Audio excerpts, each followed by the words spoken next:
কি জ্বালা রে বাবা! উফ! আর যেন ভালোই লাগছে না।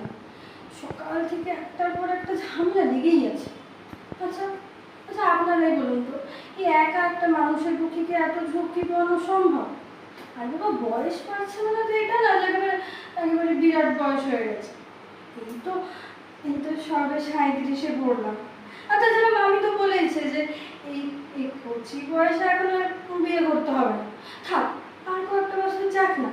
আর বাবা, বিয়ের বয়সটা পালিয়ে যাচ্ছে না। তো এই তো সেদিন না একটা ছেলে আমি দেখতে এসেছিল। ম্যাডাম ম্যাডাম, বুড়ো মেয়েটা সব কত!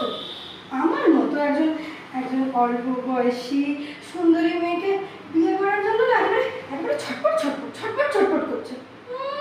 একবারে তুত্তুর করে দাঁড়িয়েছি জানেন। থাক না, বিয়ের বয়স তো পালিয়ে যাচ্ছে না, আর কয়েকটা বছর থাকুক।